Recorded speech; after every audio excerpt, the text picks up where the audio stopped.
किस्मत ने लिया पर्वत और मान मिट गया।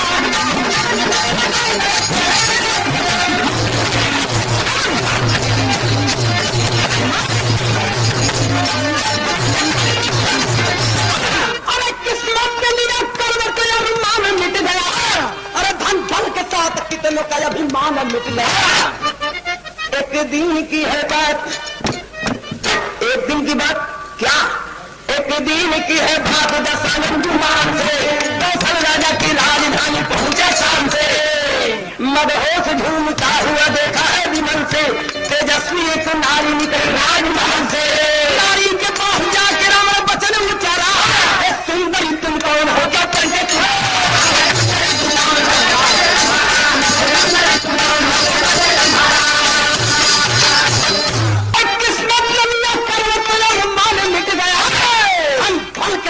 कितनों का अभिमान मिट गया। एक दिन की है बात दशानन कुमार से कौशल राजा की राजधानी पहुंचा शाम से। एक रोज महाबली रावण दिनान से घूमते घूमते कौशल राजा की राजधानी कौशलपुर पहुंचा और रावण देखा कि कौशल राजा के महल से सुंदर स्त्री निकली। तो स्त्री के पास रावण जाकर पूछा कि कौन है तू, कि तोरा नाम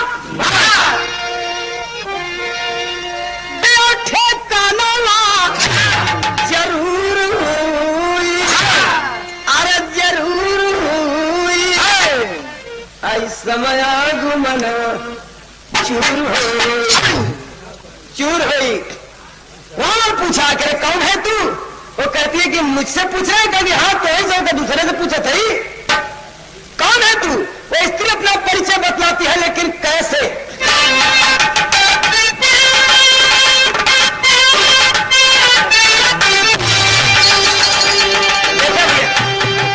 समाज के ढेर मोटा है तो महीने रहे मोट न हो पा रहा।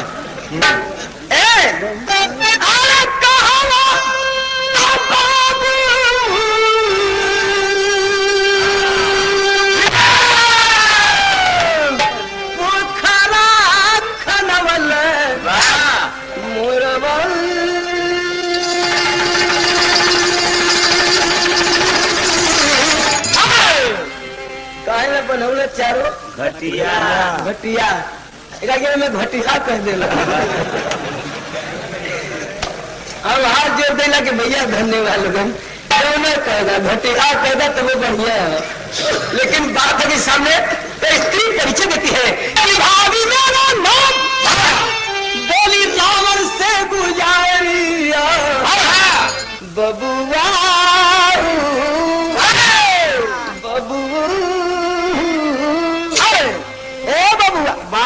भाभी मेरा नाम है और काम मेरा क्या है कि सब कर लिखी लाता कर दिया बबुआ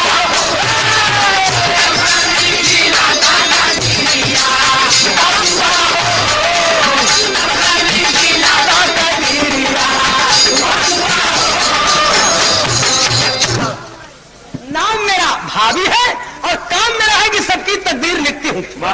बस रावण कहा कि आज इस महल में किसकी तकदीर लिख के आ रही है? मुन्ना भैया ना किसकी तकदीर लिख के आ रही हो? तो कहती है भाई कौशल राजा के कुमारिया अरे आवत बाती लिख के वही कतर दिया। आज कौशल राजा की एक लड़की पैदा हुई उसी की तकदीर लिख के आ रही हूं। क्या लिखी हो उसके तकदीर में? तो कहियो बताओ कोई कहती हाँ कल बताओ अलग तुम्हें लेकिन ये पूछे थोड़ा तो बताए देते जो लड़की पैदा हुई है अरे वही का नाना करी तुम्हारा बधाना माँ बबू अरे तारी नहीं लिखा लाला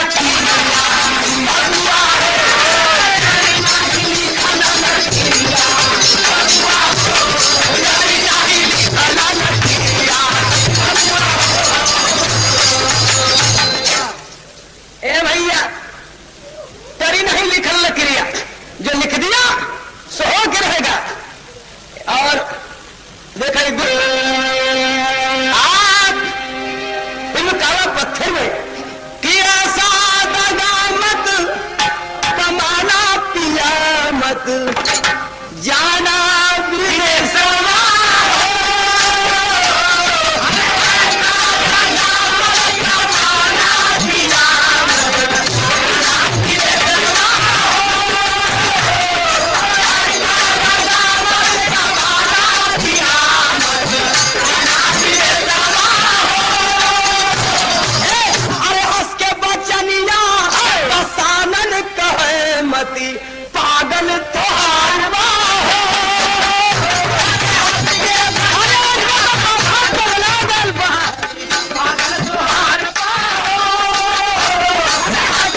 मोरी झूठ लिखल लिनूर। अरे जो लिख दिया तो हो के रहेगा। एक शब्द पे गाना है कि जो लिख दिया तो होके रहेगा, इसी बात पे। लेकिन रावण कहा कि देखा जाएगा कब वो बात तेरी पूरी होती है। भाभी कहती समय आने पर दिखा दूंगी, कहकर क्या बताऊं कि कैसे न रहा था कैसे मरा नवा हुई, ये मैं समय आने पर दिखला दूंगी। लेकिन रावण लंका चला जाता है। इधर धीरे धीरे कौशल्या सयान होती है। कौशल्या की शादी का लगन राजा दशरथ से पड़ा। जब लगन राजा दशरथ से पड़ गए तब का भल तर्ज है बात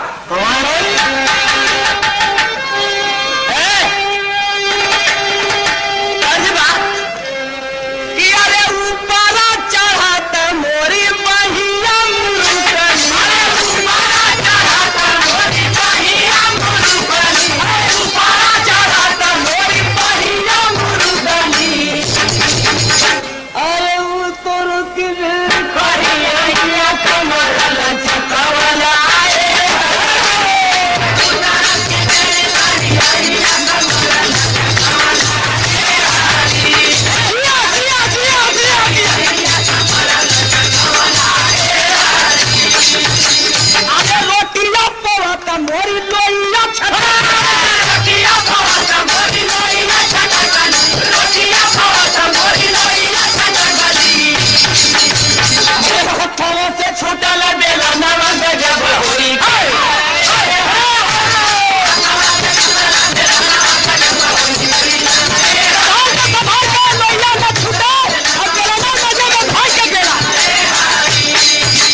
के माने ही हो कि धीरे से लोहिया के निकाले और गोलिया के धीरे से और मजे में के खूब हाथे से के तैसा चौड़िया के और धीरे धीरे बेलना से अपन बेल के पोए के उतार दे। जर न बेलना छूटे न लोहिया छूटे तब सही हो। ये नाई की मार हाली हाली किसान नोच रही बनावे लोहिया हुआ फिटा गेल बेलना हुआ फिटा गेल रोटी जोर गई तब कौन मजा खाए वाले के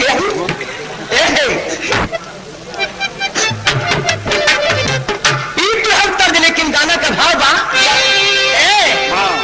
अरे भाईली सयान इधर कौशल्या भवानिया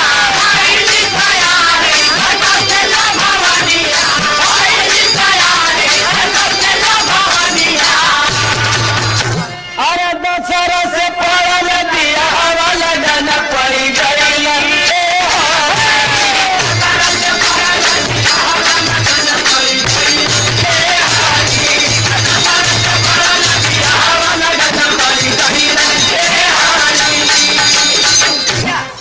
शादी पड़ गई कौशल्या के राजा दशरथ से। हल्ला मच गल, चारों तरफ न्योता घुमा लगल।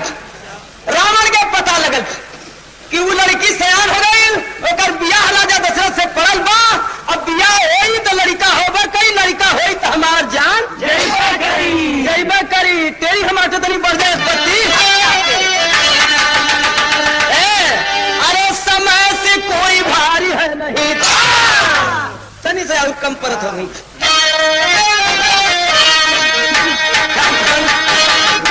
कि राम उनकर सर मोटा हमारा। अरे समय से कोई भारी है नहीं, दौलतमंद बहादुर जोगी संत पुजारी। इतने लोगों के लिए कहा कि दौलतमंद बहादुर जोगी संत पुजारी, समय से कोई भारी है नहीं।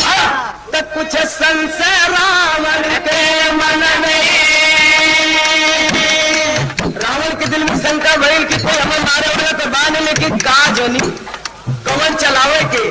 तो कुछ संशय रावण के मन में, विधि की गति शायद सत्य बनी, करिहा चल विघ्न विवाह में, हरिहा दुलही हराए धनी। ऐसन हो देव ना आपन मौत हम हो देव, चलो तू रहनिया हर के लिए हम मार के मुआ दे। न जियत रही है, न बिया होई, न बिया होई, न लड़का होई, न लड़का होई न।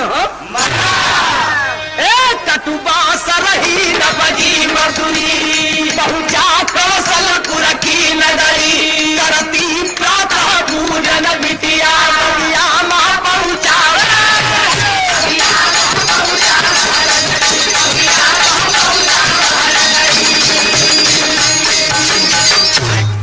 पहुंच जाता है महाबली रावण कौशलपुर कौशल्या को हरण करने के लिए। लेकिन मौके की बात ही कौशल्या शादी का दिन था, बगिया में पूजन कर रही थी, आंख मूंद के भजन पूजन में मग्न थी। उसी समय रावण देखा, कहा कि बाबा ऐसा मौका न मिली, भले मजे में अकेला भेटाई बा या खिलो मुन ले बा, ऐसा मौका न मिली तो कैलन का आग लगे।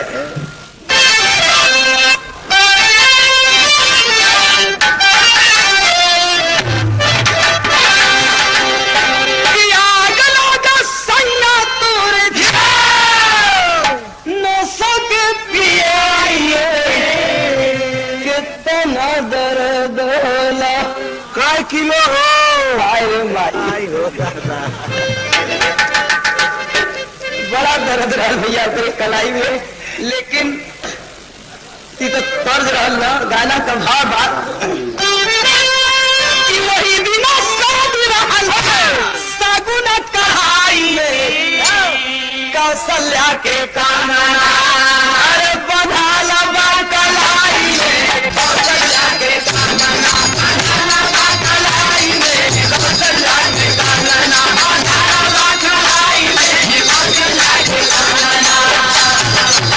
जबरी से रावण कौशल्या को चुराया,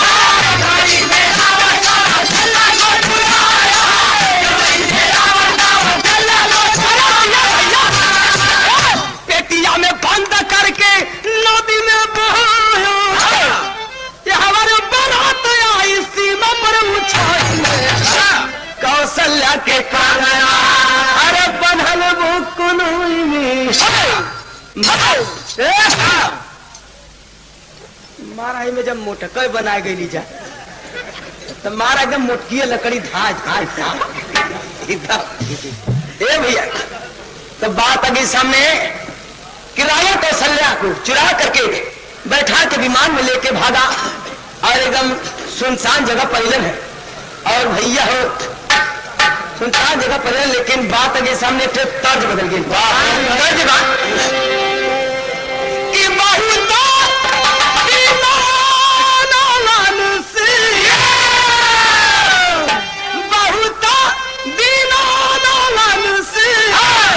अरे या सवाल जल पाए देवर बाबा देवर बाबा अरे कब खुली है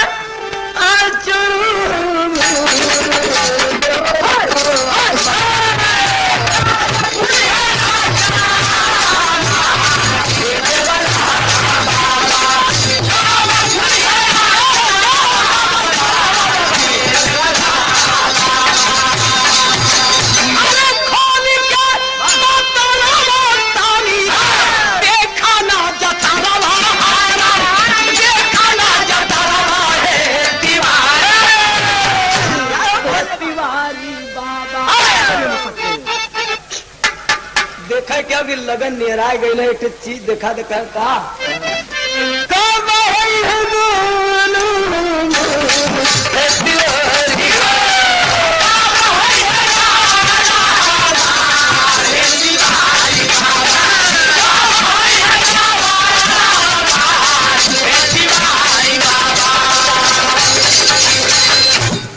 ए भैया ये तुरंत तर्ज लेकिन गाना का भाव बा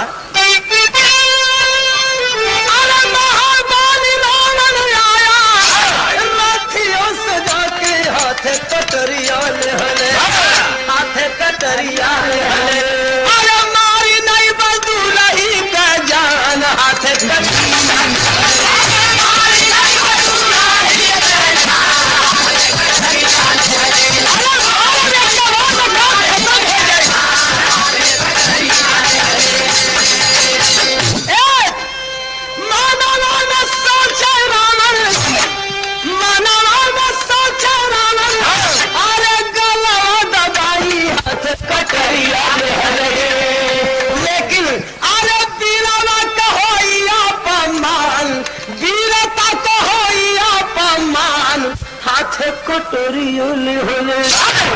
मादी कटार से मर जाए का ना स्त्री ठीक न पड़ी, गला दबा दी का यो ठीक न पड़ी। एक अगर कटारी से मार देना घर दबा दे ना तो वीरता के अपमान हुई। एक पैसे उपाय लगा दी अपना मर जाए मारे के न पड़े। एक बक्सा में बंद करके और फेंक दिया पानी में अपना डूब के मर जाए मारे के न पड़ी और फेंक के चल दिया लंका। और बारात आ गई राजा दशरथ के कौशलपुर में। लगे जब बजर है बाजा कौशल्या के, कौशल राजा लगन खोजे लेकिन बिटिया गई पूजा करे पता नहीं लगल। बगिया की तरफ दौड़ के लेने देखा बगिया बगिया में कोई नहीं। फिर महल में चाहे खोजने में है कहीं पता नहीं, बड़ा चिंतित हो गए। लेकिन कैसे भैया अरे कौशल्या चल गई कौनवरिया पानी पातरबा और डूबल चाहे कौशल का पगरिया पानी पातरबा।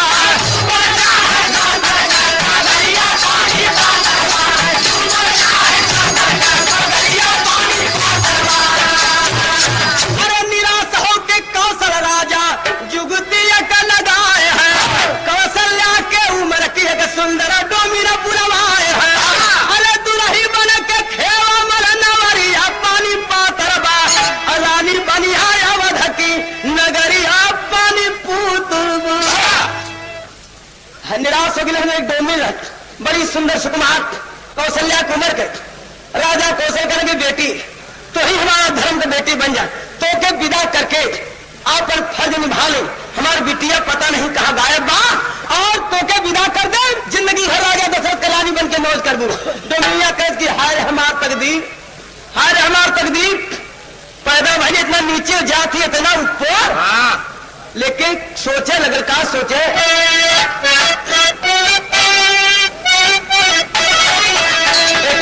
बड़ी पुरान बात कि हम गवानवा नहीं जू नई नई प्रीत लगी हो हम गवानवा नहीं जा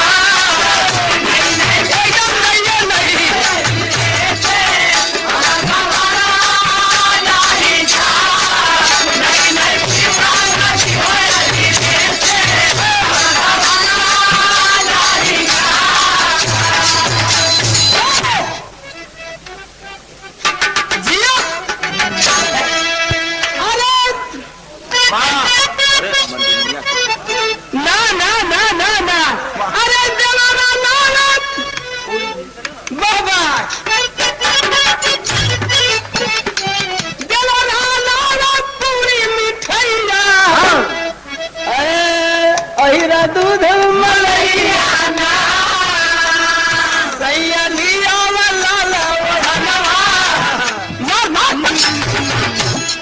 वैसने रहल काज परशुराम दुनिया सोचना और बन के कि बनब राजा कहो दुल्हनिया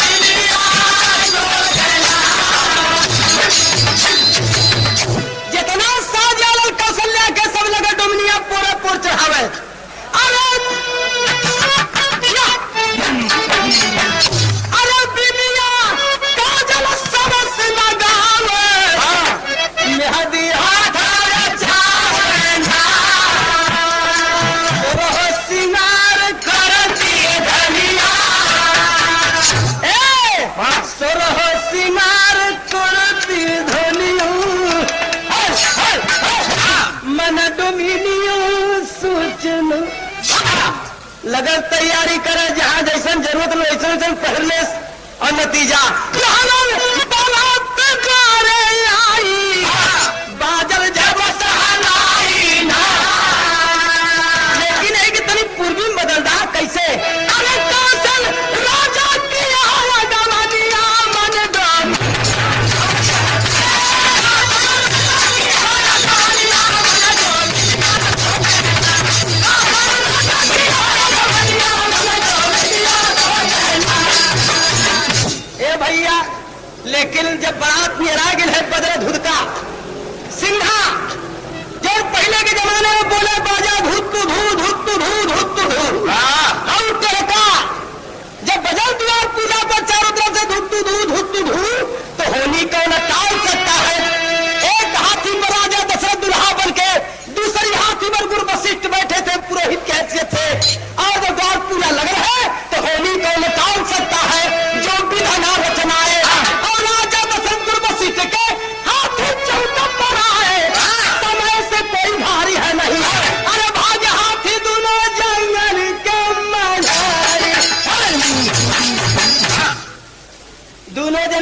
हाथी चिहुक के धुधका के आवाज पर सिंहा के भग गए।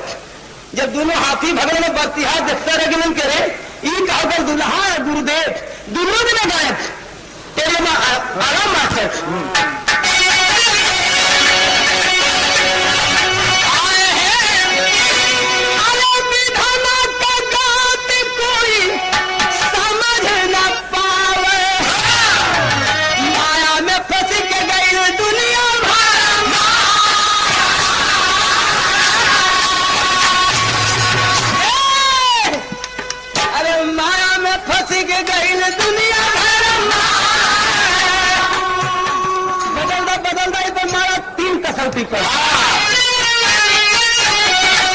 अरे राजा दशरथ गुरुबसी कदी का हथिया बनवा में नहीं सकल भेटा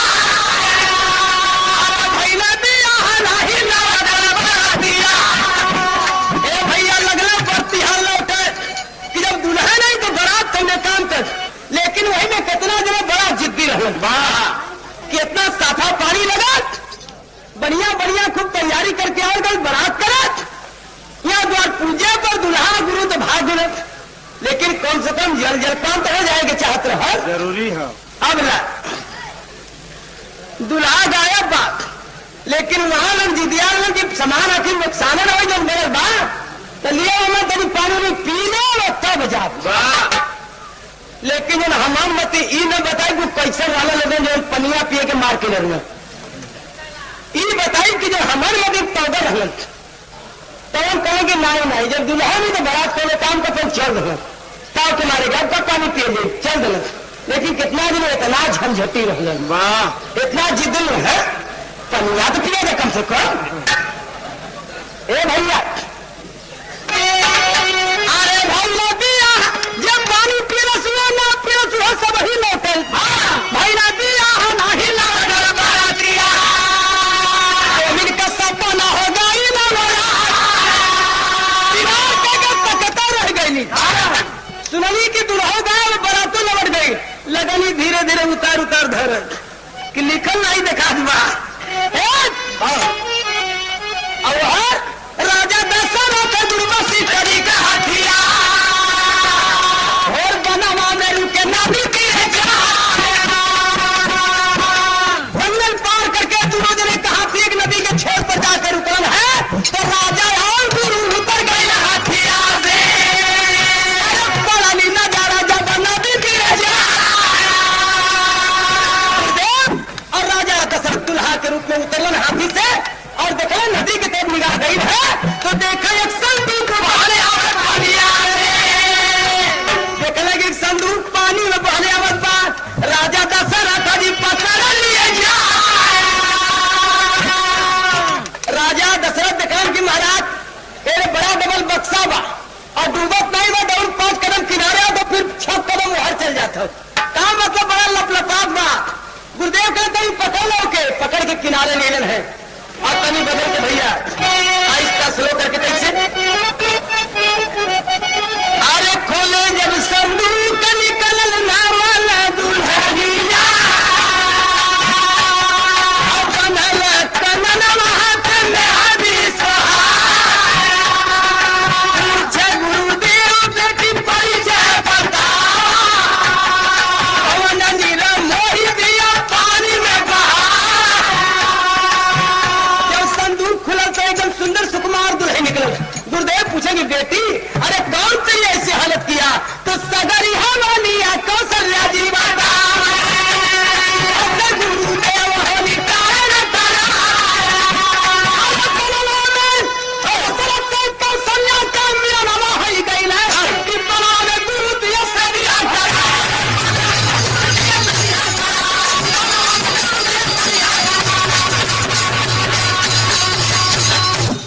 कौशल में बेटी कौशल्या है और आज शादी के दिन 10 मुहर्रम पकड़ के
कहला, लेकिन हमार बतिया याद बा कहले वाला की जौने रावण के भरे दे त पानी नर हाथ कैसे मरना।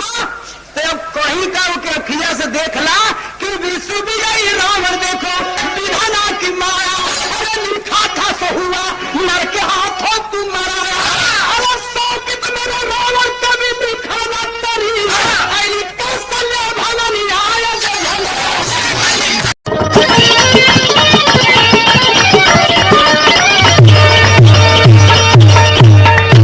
आदा पुरुषोत्तम भगवान राम का जन्म हुआ था, लेकिन धीरे धीरे भगवान जब सयान भैलन है तो राम चर्चा सुने 4 लाइन गाने के भूमिका पाएंगे।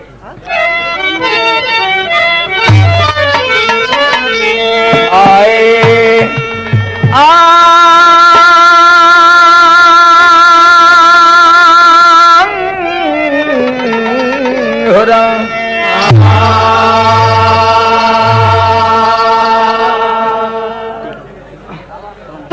कर प्रतिज्ञा जनक शोक में पड़ गए, कर प्रतिज्ञा जनक शोक में पड़ गए, मालूम वीरों से धरती है खाली पड़ी, और सीता बेटी कुंवारी रहेगी सदा, क्या लिखे हैं विधाता कर्म की कड़ी।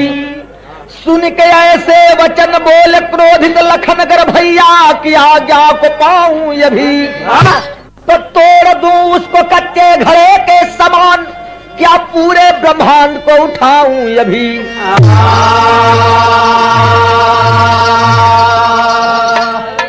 भाई जी तुम्हें की बात आप पाएंगे मेरे दोस्तों, जब राजा जनक ऐलान कर दिए सीता जी के स्वयंवर में कि जो शिव पिनाक को तोड़ेगा उसी के साथ सीता की शादी होगी, वरना सीता जी अविवाहित रहेंगी। दूर दूर के नरेश योद्धा आए धनुष को तोड़ने का प्रयास किए, फिर भी असफल रहे। राजा जनक खड़े होकर ऐलान कर दिए कि अब इस भूमि पे कोई वीर नहीं है।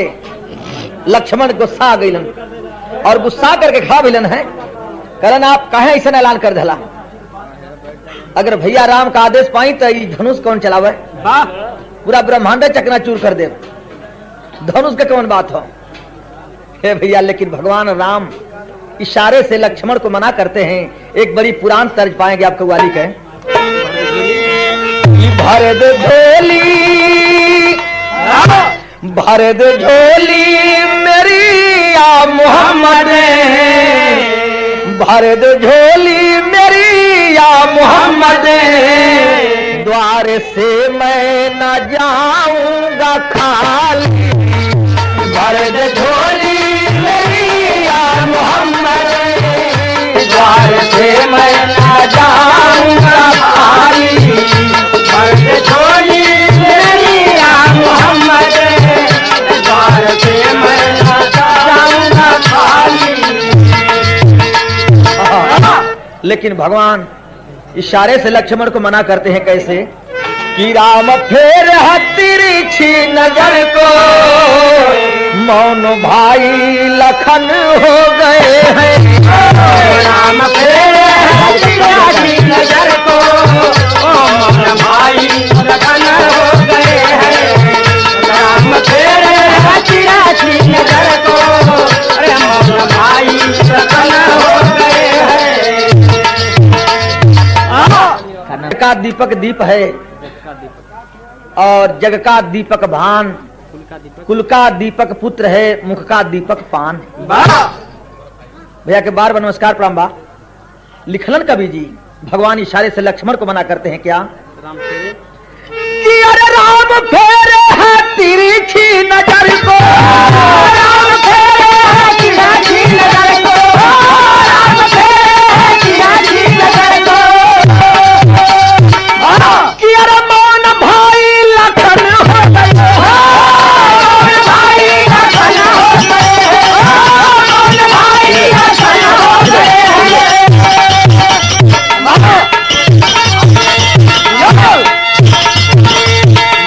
अब सही हो कि अरे राम फेर है तिरछी नजर को, मौन भाई लखन हो गए हैं, कि अरे जानकी भी कि अब जानकी भी झरोखे से देखे मुग्ध बाउर नयन हो गए हैं। कहानी के शुरुआत बा कि जब कोहराम छिपा हुआ था स्वयंवर में, धरा गमगीन थी गम छाया हुआ अंबर में, किसी की हस्ती ना थी जो कि प्रण को पूर्ण करे, तूड़ कर धनुहा जनक जी का कष्ट दूर करे।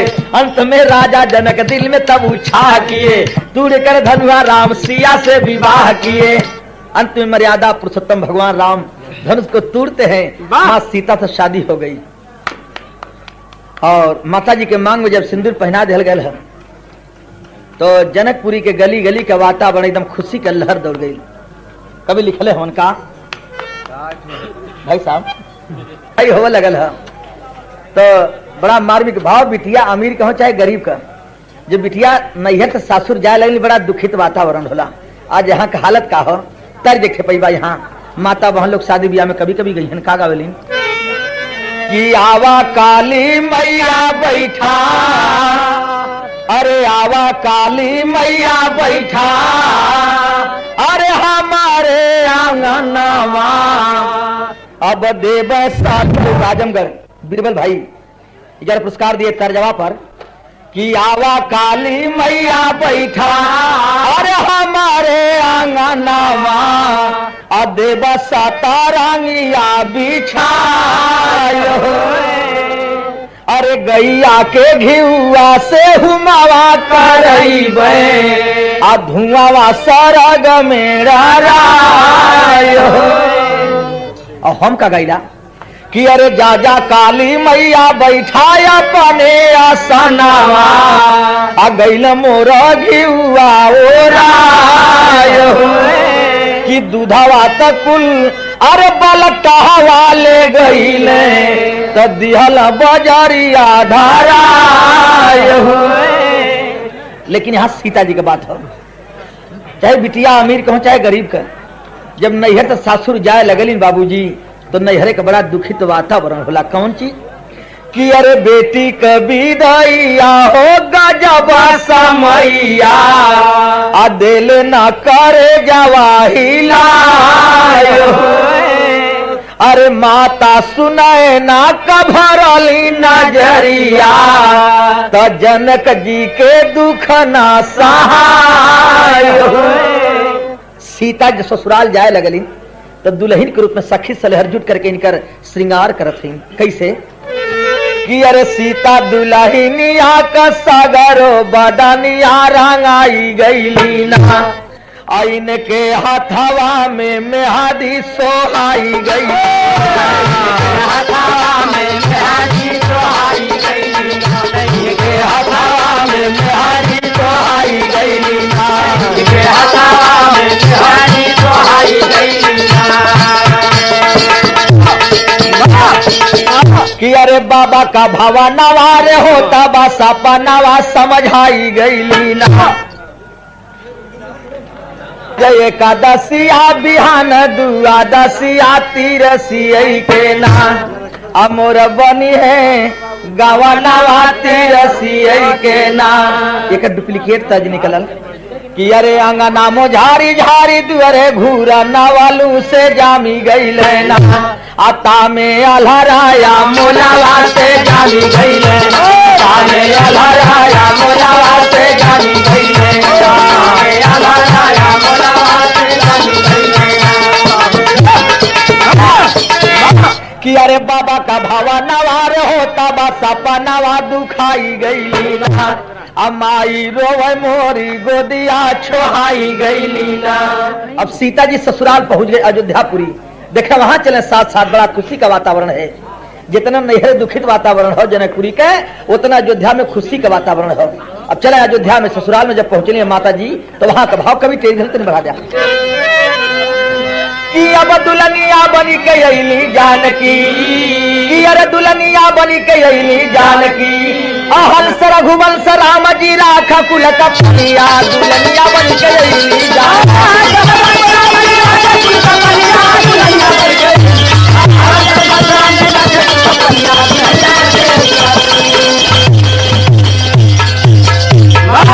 कि अरे कंत कामना कर कमाल कह किलकाया किलकार खली। कंत कामना कर कमाल कह किलकाया किलकार खली। और गाल गुलाबी गात गुड़ी गुल गमक गया गुलजार घली। और चमक चली चांदनी चूमनी चितवत चित चमकार छली। कामना कर कमाल कह किलकाया किलकार खली। और गाल गुलाबी गात गुड़ी गुल गमक गया गुलजार घली। और चमक चली चांदनी चूमनी चितवत चित चमकार छली। और जगदम्बा जुग जोग जनाई जल जैसी जलधार घली।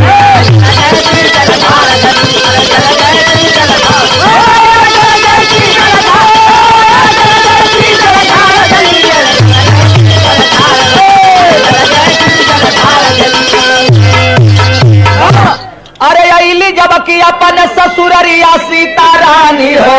अब कहाँ कह कई भरी गईली नजरिया सीता रानी हो।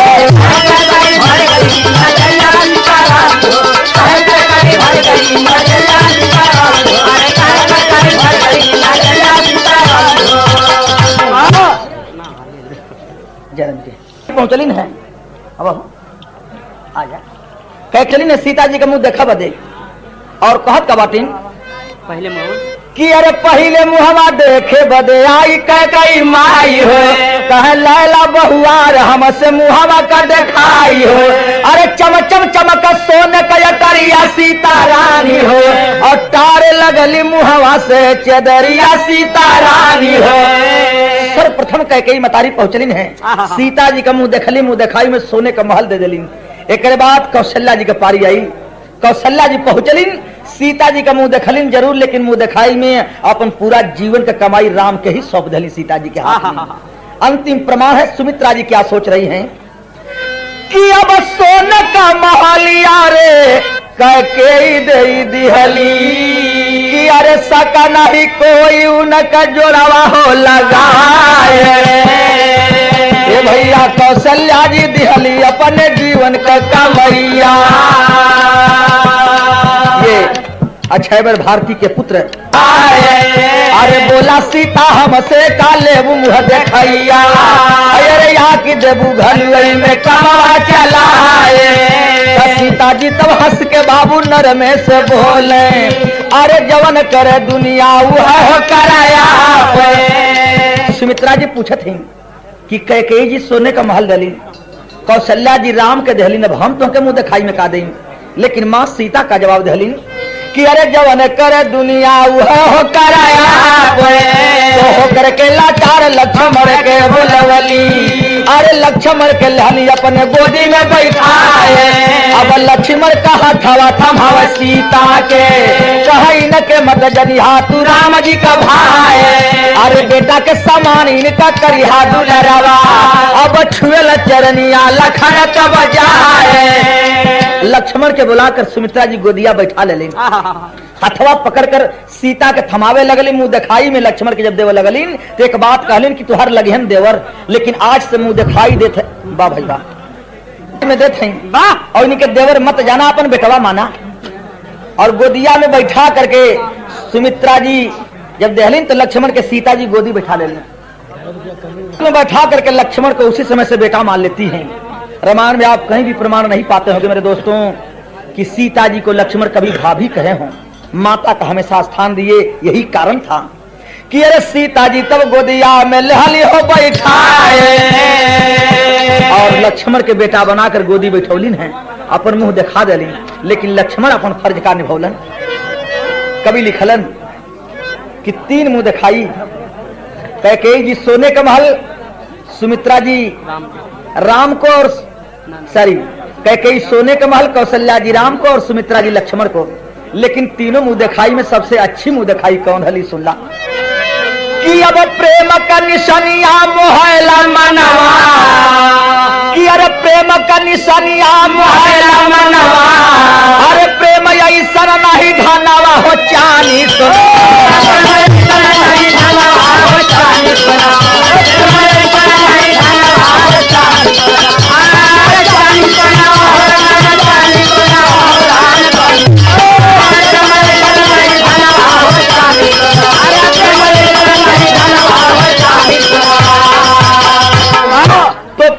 बोले लक्ष्मण सीता को मिले थे मुंह दिखाई, अरे सदा सिया को माता समझे ना समझे भौजाई, और ऐसा प्रेम का खजाना हो चांदी